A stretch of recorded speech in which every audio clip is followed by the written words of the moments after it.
Bienvenue au programme vidéo de l'EBVP. Écoutons maintenant le pasteur Bozzi.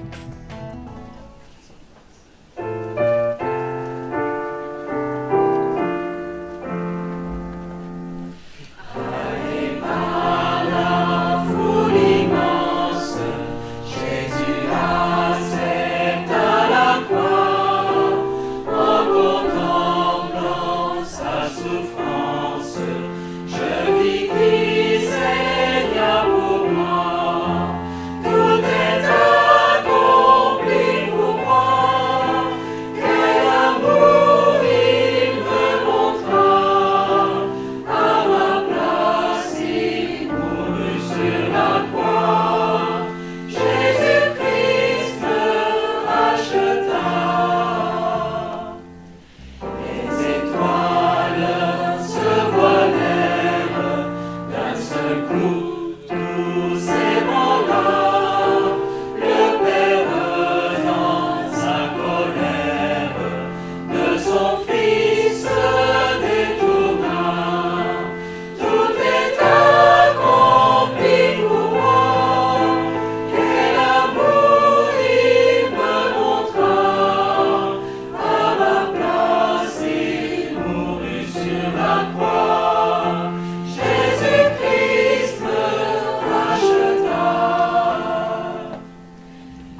Nous avons lu tout à l'heure dans l'Écriture, et je vais relire ces deux versets, 1 Corinthiens 15, 54, 55.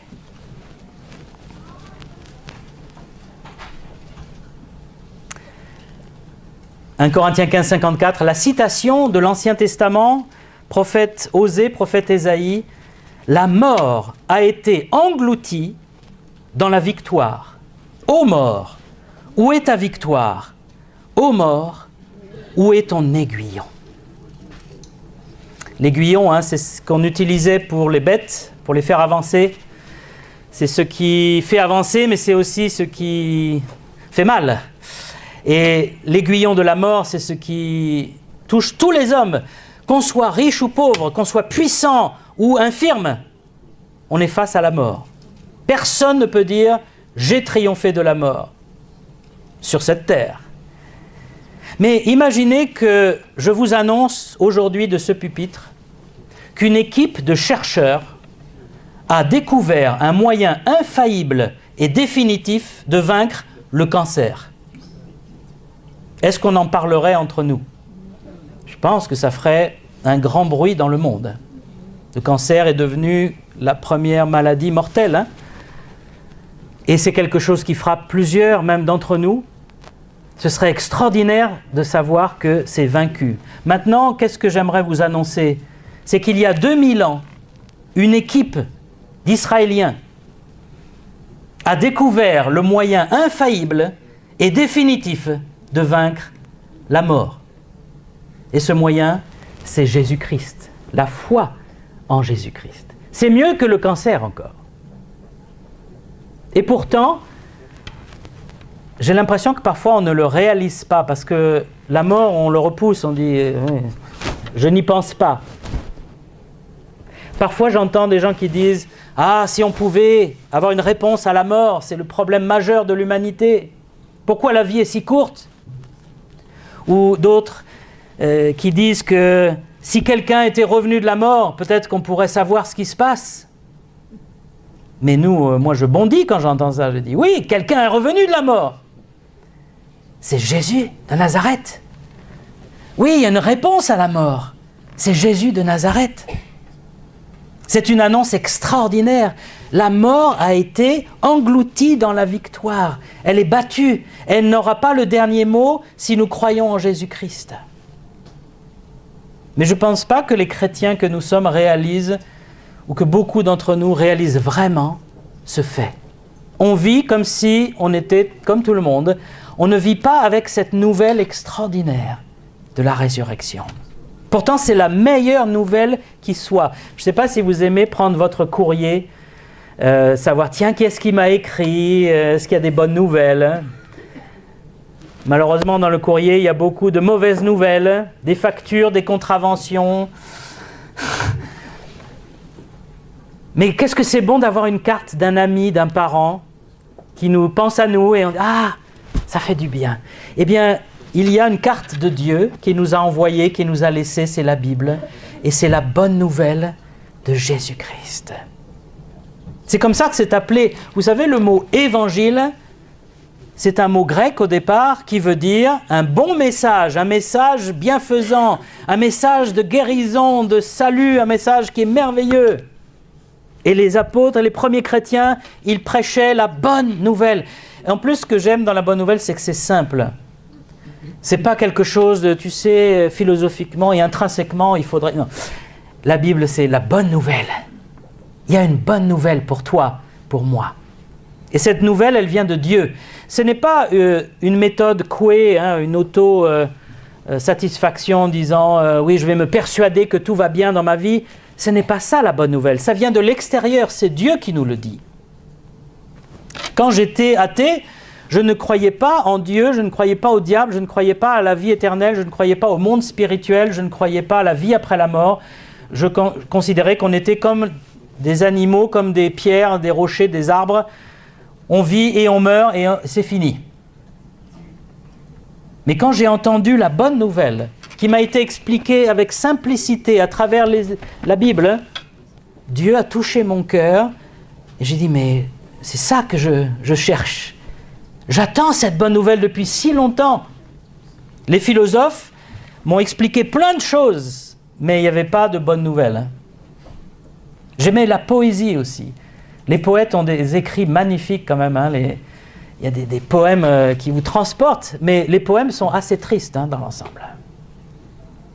Parce qu'ils racontent le cœur humain, ils racontent la misère humaine, et il n'y a pas de bonnes nouvelles. Mais là, quelqu'un m'a dit, mais il y a une bonne nouvelle. Quand vous voyez cette terre qui est perclue de maux, hein, de souffrances, de violence, de corruption, il y a de quoi vraiment désespérer de l'humanité et de la vie. En France, il y a beaucoup de gens qui sautent la vie.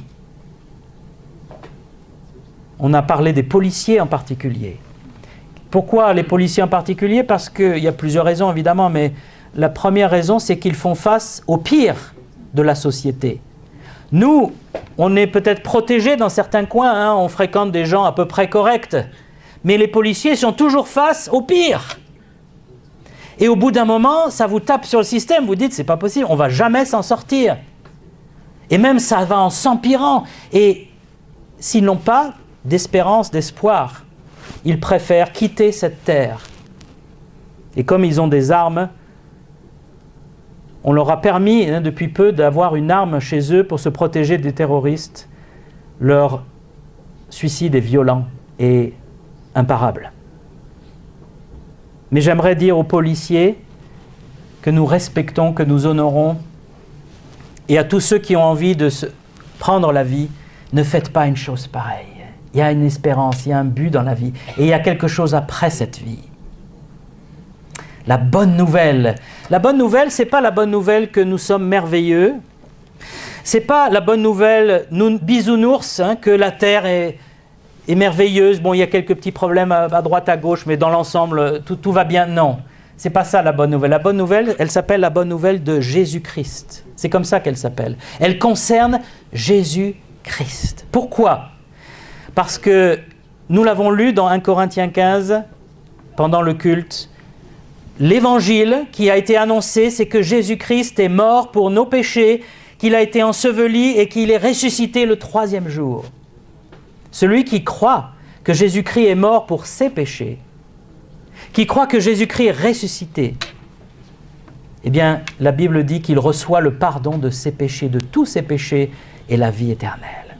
C'est pour ça que dans la Bible, les premiers chrétiens, dans le livre des Actes, étaient remplis mais d'une joie incroyable. Acte 5, 42, je vous lis.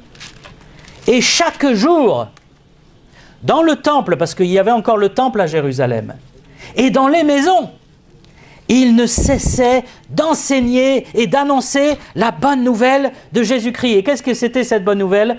Jésus-Christ est ressuscité. À partir du moment où ils ont vu Christ ressuscité ou qu'ils ont accepté que Christ est ressuscité, ça débordait. Il fallait qu'ils le disent. Mais encore une fois, si vous saviez qu'il y avait un traitement infaillible pour le cancer, vous en parleriez avec vos voisins, votre famille. Dis-moi, tu es au courant de cette histoire-là, les chercheurs Ah non, mais il faut que tu saches, il faut que je te dise quand même. Tu ne peux pas passer à côté de ça. Il paraît, ils ont fait un médicament, tu le prends, ça y est, tu n'as plus de cancer. Mais quand on entend que Jésus-Christ est ressuscité, sans comparer à juste une pilule, hein, mais on peut dire aux gens, mais tu savais qu'il y a une vie après la mort et que Jésus-Christ est revenu de la mort pour nous le dire ? Est-ce que tu sais qu'il y a la vie éternelle et que tu peux l'avoir simplement par la foi, par la grâce ? Est-ce qu'on n'a pas envie de parler partout ? Et c'est ce qu'ils faisaient tous les jours. Ils étaient là dans le temple, dans les maisons, ils se réunissaient, il y avait une joie, il y avait un amour, il y avait une ferveur extraordinaire parce qu'ils avaient compris la bonne nouvelle. Et on ne peut pas le garder pour soi, une bonne nouvelle. Encore une fois, hein, si vous recevez une bonne nouvelle par la poste, les impôts vous remboursent 1 000 €. Ouh, là, on est vraiment dans le miracle. Hein. Est-ce que vous allez garder ça pour vous ? Vous allez quand même appeler 1 ou 2 amis, là, dire hey, regarde ce que j'ai reçu dans le courrier. On me rembourse de l'argent.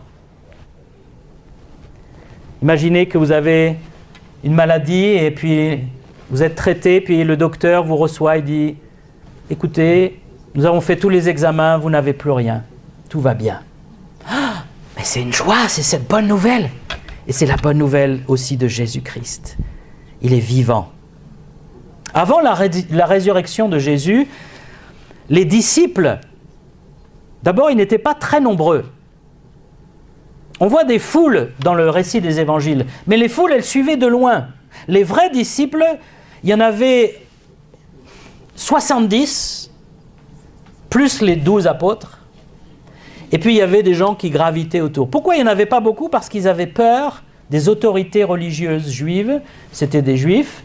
On leur disait, si tu suis ce Jésus, ce Yeshua, tu vas être exclu de la synagogue. Et la synagogue, c'était tout pour la vie d'un juif. C'est comme les chrétiens avec leur église. Alors, il y avait peu qui suivaient Jésus courageusement et entièrement. Quand Jésus a été arrêté et condamné à mort, il y avait combien de disciples qui restaient? On peut dire 0. Ils ont tous lâché, à part les femmes. Mais les femmes suivaient parce qu'elles n'étaient pas forcément menacées. On arrêtait surtout les hommes. Mais elles ont été jusqu'au pied de la croix, ce qui témoignait d'un courage extraordinaire. Il y avait surtout la mère de Jésus, évidemment, et d'autres femmes chrétiennes croyant en Jésus. Et puis il y avait le jeune Jean. Il était là parce qu'il était jeune et on n'arrêtait pas forcément les jeunes gens, sans jeu de mots, avec son prénom. Quand Jésus a été condamné à mort, ils ont tous baissé les bras. Il n'y avait plus personne. Et l'évangéliste Luc nous parle de 2 disciples, ex-disciples on peut dire. Ils allaient à Emmaüs, ils étaient en train de marcher, on marche beaucoup à cette époque-là évidemment. Et puis ils marchent et ils sont déprimés, ils sont désespérés. On a cru que ce Jésus de Nazareth, c'était le Messie. Et puis voilà, il a été crucifié, c'est terminé. Et puis quelqu'un se joue à eux. Il dit, mais vous avez l'air vraiment dépité, vraiment triste. Mais oui, tu n'as pas entendu cette histoire de Jésus? Et ça y est, il est mort, c'est fini maintenant. Et il faut savoir qu'il y a eu d'autres personnes comme Jésus, d'autres soi-disant Messie qui se sont présentés en Israël. Avant Jésus et après Jésus, il y en a encore eu d'autres. Bar Korba, par exemple. Et ils ont tous été tués à chaque fois. Hein. Il n'y en a pas un qui a eu une mort douce. Et là, ils se sont dit, voilà, encore un faux Messie. On a cru qu'il allait nous délivrer, que c'était lui, et puis non. Et puis, celui qui les accompagne, au bout d'un moment, il se révèle. Et il découvre que c'est lui, Jésus, qu'il est Jésus ressuscité. Ils ne l'ont pas reconnu parce qu'il a un corps différent, mais ils l'ont reconnu au moment où il a rompu le pain avec eux.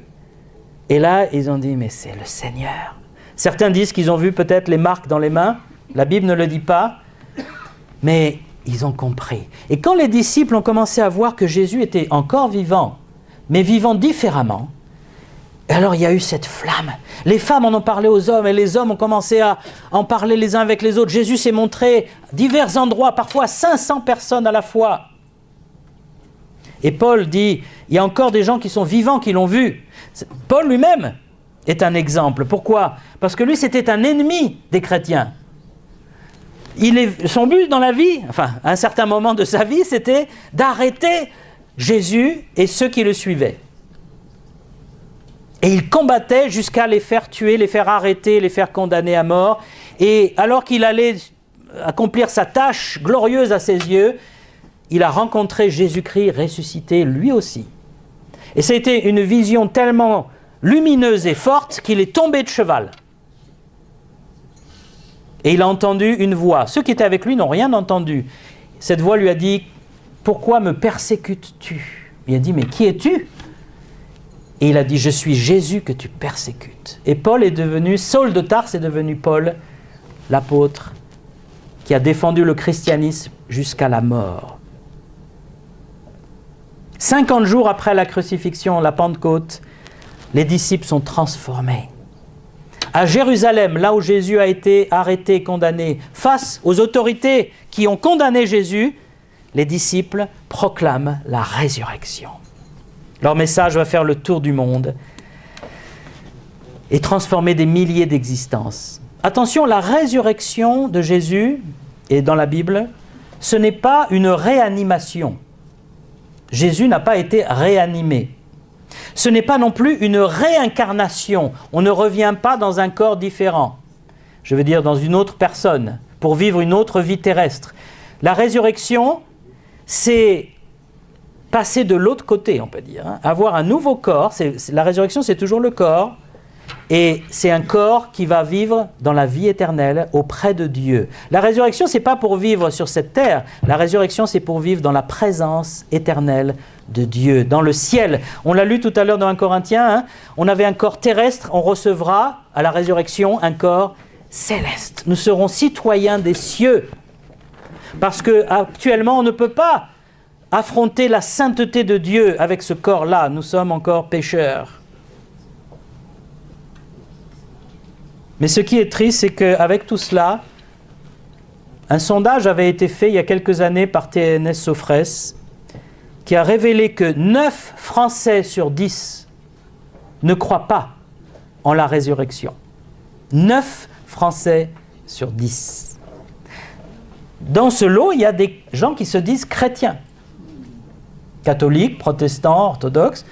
Ils disent, oui, moi je suis chrétien, mais la résurrection de Jésus, non, c'est trop... C'est une légende. C'est terrible de ne pas croire en la résurrection de Jésus. Est-ce qu'on peut être chrétien et ne pas croire à la résurrection de Jésus? Ça me paraît difficile parce que Paul dit « Vous serez sauvés par l'évangile si vous le retenez dans les termes où je vous l'ai annoncé. » Et c'est quoi l'évangile? Qu'il est mort, enseveli et ressuscité. Si Jésus n'est pas ressuscité, il ne peut pas nous sauver. Il ne peut rien faire pour nous. On peut être comme les disciples d'Emmaüs, on peut baisser les bras et dire « encore un qui a raté sa vocation ». Mais Jésus est différent. Les autres faux messies, ils ont disparu, on les a même oubliés. Mais Jésus, personne ne l'a oublié. Il a changé le cours de l'histoire de l'humanité. Mais est-ce qu'il est vraiment mort, diront certains? Il est peut-être simplement tombé dans le coma. C'est arrivé, hein? Il y a pas mal de cas de gens qui sont déclarés morts à l'hôpital. C'est pas tous les 4 matins, mais il y en a quand même un certain nombre documentés, et on dit la personne est morte, donc on la met à la morgue, et on attend la préparation du corps, et puis d'un seul coup, la personne ouvre les yeux, et tout le monde crie, et en fait, elle n'était pas tout à fait morte.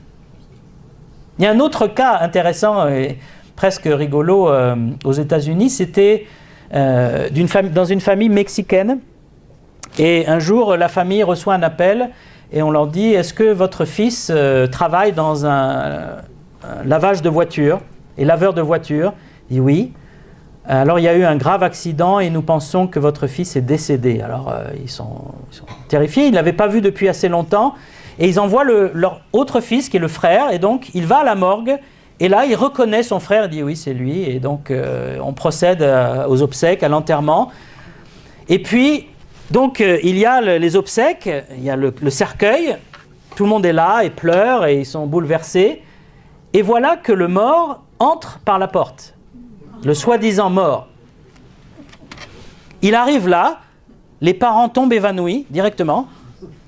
S'il y a des cris, des clameurs, des gens qui se sauvent, vraiment le choc total. Et lui, il comprend même, il dit mais qu'est-ce qui se passe? C'est qui l'enterrement là? Mais c'est toi, c'est ton enterrement. Et en fait, il y avait un homme mexicain qui lui ressemblait comme 2 gouttes d'eau, qui était laveur de voiture dans la même ville. Et on avait cru, comme les noms mexicains parfois se ressemblent, que c'était lui. Et son frère a cru que c'était lui, tellement il ressemblait. Il ne s'était pas vu depuis un certain temps. Il a dû se dire, bon, il a un peu changé peut-être. Mais vous imaginez assister à votre enterrement et dire, mais je ne suis pas mort. Mais Jésus était vraiment mort. C'est ça la différence. Comment le sait-on? C'est que le récit nous dit que d'abord il a été fouetté avec le fouet romain, juste après sa condamnation par Pilate. Le fouet romain, c'était des lanières de cuir avec au bout des petites boules en plomb.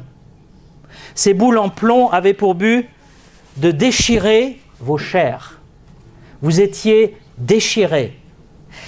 Chez les Juifs, on donnait 40 coups moins 1 pour que la personne ne meure pas. Chez les Romains, il n'y avait pas de limite. On faisait jusqu'à ce que le gouverneur dise « stop ». Vous pouvez imaginer le dos du Seigneur. Parfois, il faisait le tour pour que tous les côtés soient touchés, ceux qui fouettaient. Jésus est sorti de cela, il n'a même pas pu porter le morceau de croix. le morceau de bois qui faisait partie de la croix parce qu'il était tellement épuisé par ses coups de fouet. Ensuite, on lui a planté des clous dans les poignets, dans les pieds. Si déjà vous résistez à ça, c'est bien. Et puis ensuite, il y a la crucifixion. Les médecins qui ont étudié la crucifixion disent que vous mourrez étouffé à petit feu. Vous ne pouvez plus respirer parce que vous êtes pendu, donc vous n'arrivez pas à prendre de l'air. Mais ça peut durer des heures. Mais personne ne ressort vivant d'un tel traitement. Et Jésus a rendu l'esprit, il a crié « Tout est accompli !» Et il a baissé la tête et il était mort. Et les soldats ont dit « Tiens, mais il est mort avant les autres. » C'est pas normal ça. Peut-être il est dans le coma, il est tombé évanoui. Alors ils ont dit « On va vérifier puisque de toute façon il faut finir là, c'est la Pâque juive, il faut vite enlever les corps.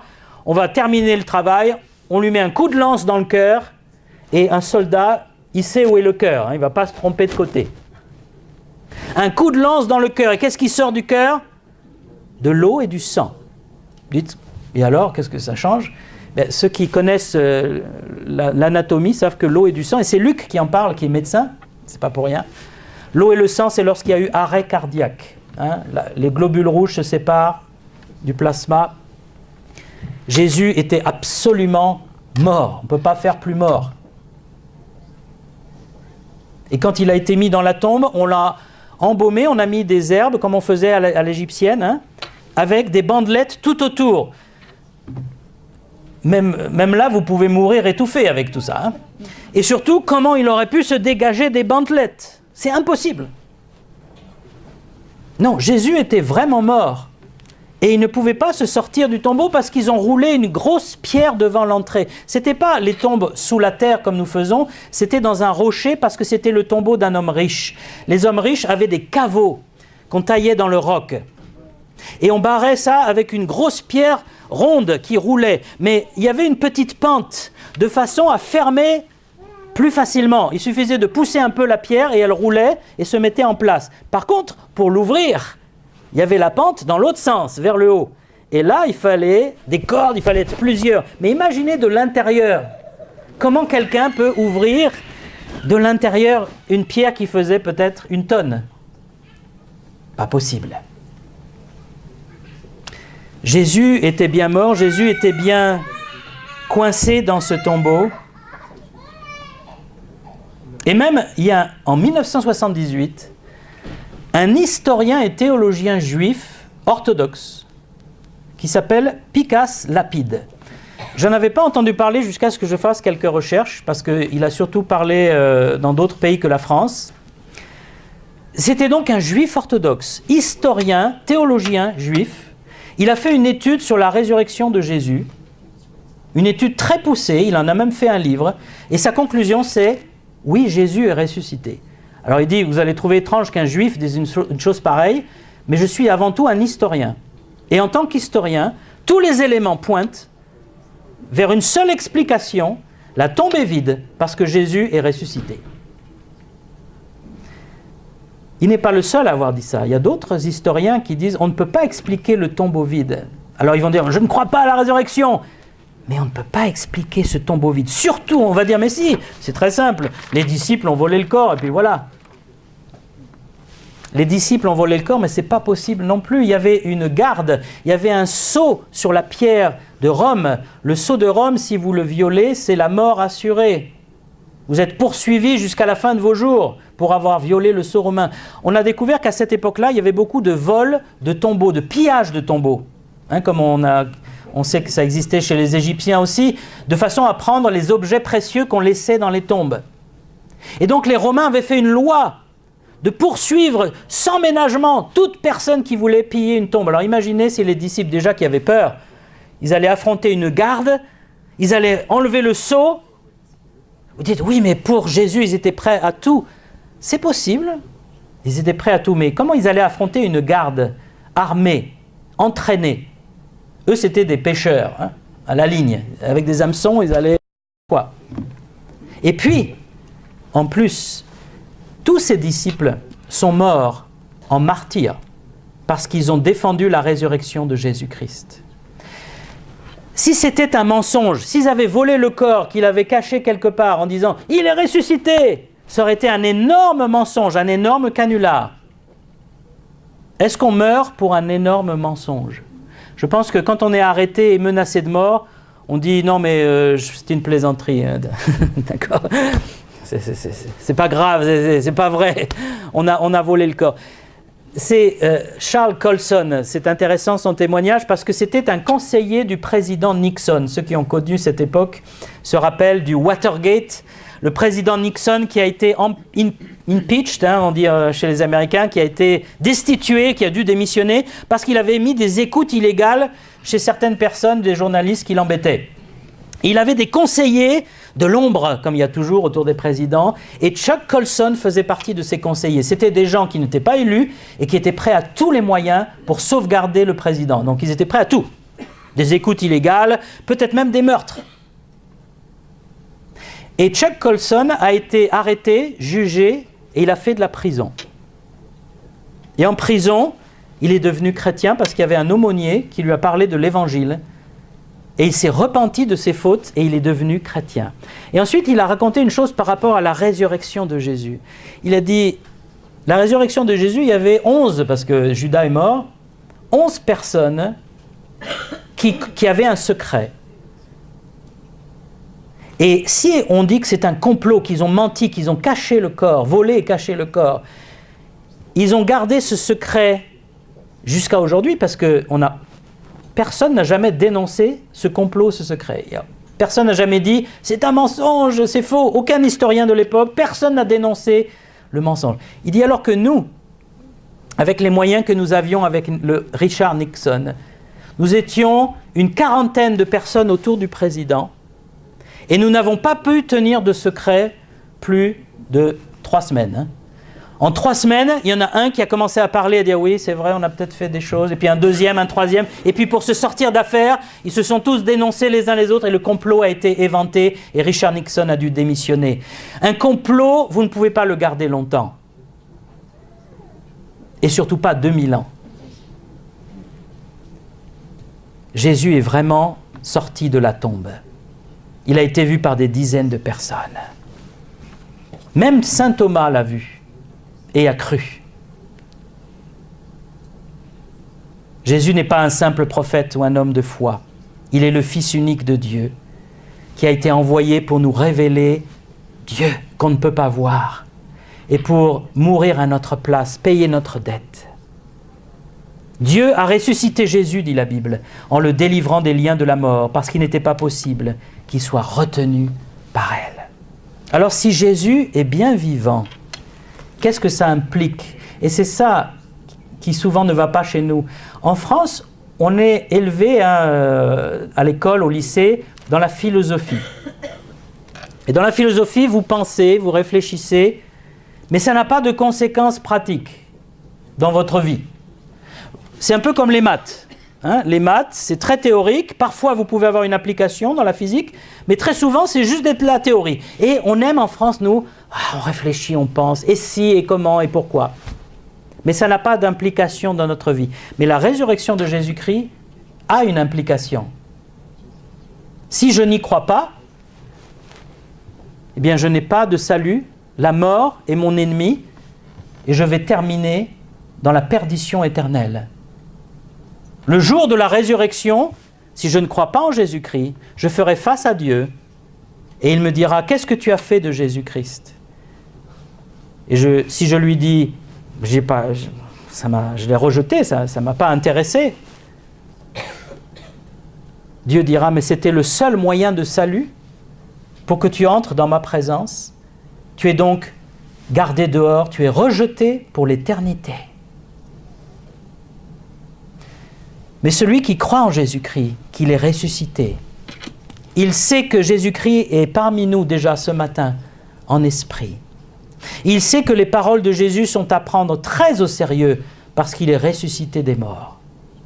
Il sait qu'il y a une vie après la mort. La mort n'est pas tout. Il y a la vie qui continue après dans la présence du Seigneur. Il sait qu'il y a une résurrection future. Il attend sa résurrection.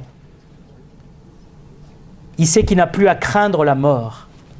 Je peux vivre ma vie sur terre sans avoir cette épée de Damoclès tout le temps, où je me dis, et si je meurs, où est-ce que je vais aller? Si je meurs, où est-ce que je vais aller? Je vous avais raconté une fois cette infirmière de Toulouse qui a accompagné des gens dans la mort à l'hôpital. Et elle n'en pouvait plus, elle disait, les gens crient, les gens me plaident avec moi, ils disent, dites-moi, qu'est-ce qu'il y a après la mort? Elle dit, moi j'étais athée, j'avais rien à leur dire. Alors elle a été dans une église, et il y avait l'église du pasteur Somerville, à Toulouse, à cette époque-là. Elle est rentrée, elle dit, dites-moi ce que la Bible dit, moi je veux savoir. Et ils lui ont expliqué, mais Jésus est ressuscité, là, après la mort il y a la vie, si on croit en Jésus-Christ. Mais c'est ça que j'attendais, c'est ça que je voulais savoir. Et elle est devenue une chrétienne authentique, et elle dit, je suis heureuse parce que maintenant quand les malades me demandent, je peux leur donner une réponse certaine. Si Jésus-Christ est ressuscité, j'ai une réponse à la mort. Je peux dire oui, je suis sauvé, j'ai la vie éternelle. Est-ce que vous pouvez dire ça, vous qui êtes ici ce matin? Si vous n'êtes pas sûr, c'est qu'il y a encore quelque chose qui n'est pas saisi. Si Jésus-Christ est ressuscité, qu'il est mon sauveur, alors moi aussi je vais ressusciter, c'est certain. Parce qu'il me l'a promis, parce qu'il a dit que c'est par grâce, c'est pas par mes mérites. C'est si je mets ma foi en lui, c'est par la foi que vous êtes sauvés. Par la grâce, cela ne vient pas de vous. Et puis si Jésus est ressuscité, rien ne peut me séparer de mon Sauveur. La Bible dit qu'étant vivant, il intercède pour moi continuellement. Son sacerdoce n'est pas transmissible. Jésus n'a pas passé son sacerdoce à quelqu'un. Il n'y a pas de vicaire du Christ dans la Bible. Parce que Christ est toujours vivant. Le chef de l'Église, c'est Jésus-Christ. Le chef de ma vie, c'est Jésus-Christ. S'il est ressuscité, alors je dois chercher les choses d'en haut et non pas les choses qui sont sur la terre seulement. Parce que je suis mort et ressuscité avec Christ spirituellement aussi. Et il y a quelque chose là de fort. Nous sommes trop souvent attachés aux choses de la terre, c'est-à-dire aux choses triviales. Mais ces choses triviales vont passer. Ça va mourir. Jésus a dit, attachez-vous aux choses d'en haut, amassez pour la vie éternelle, pour les choses éternelles. Si Jésus est ressuscité, ça veut dire que la plus grande partie de mon existence va se passer après la mort. Parce qu'avant la mort, c'est assez court. Est-ce que je suis prêt après la mort?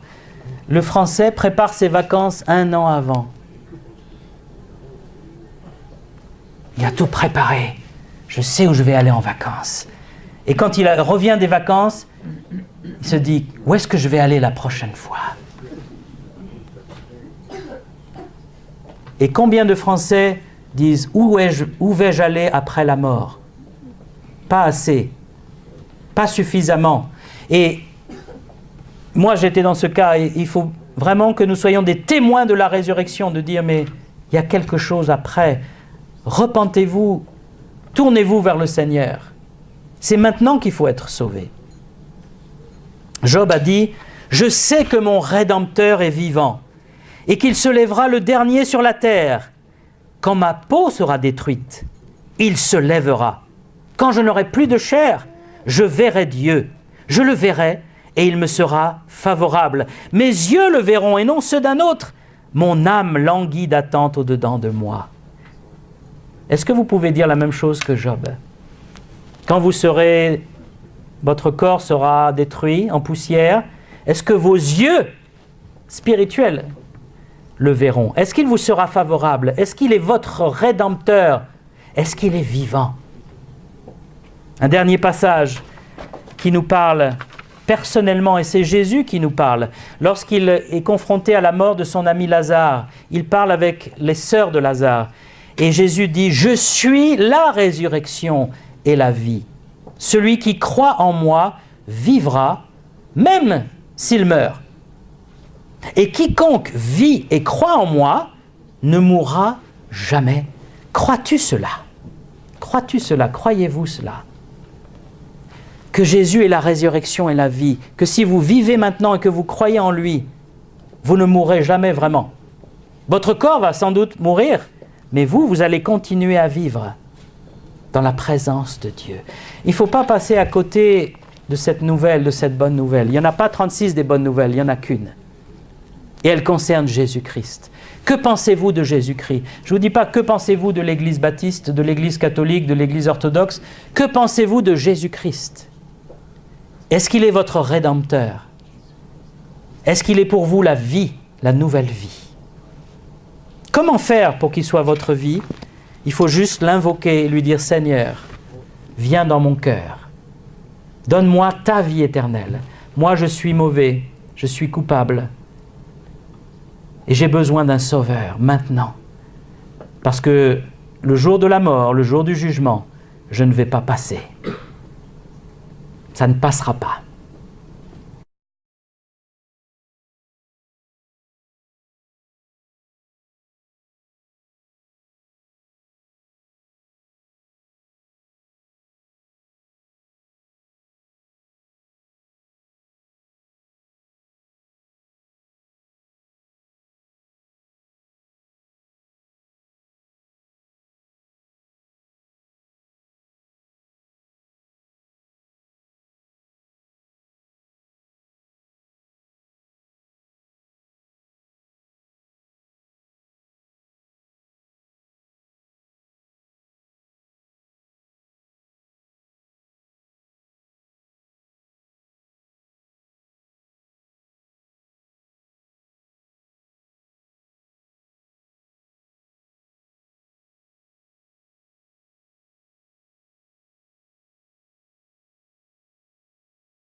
Notre Père, merci pour ton amour et merci pour cette nouvelle extraordinaire que tu as vaincu la mort, notre pire ennemi.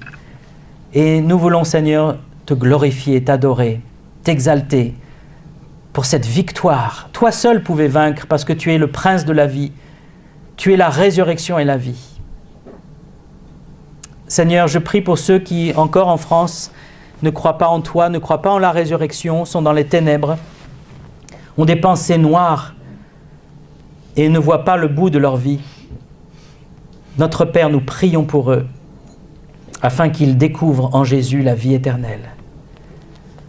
Aide-nous à être des témoins de la résurrection, à répandre cette joie et cette nouvelle extraordinaire. Au nom de Jésus-Christ, Amen. Je vais laisser Gabriel conclure.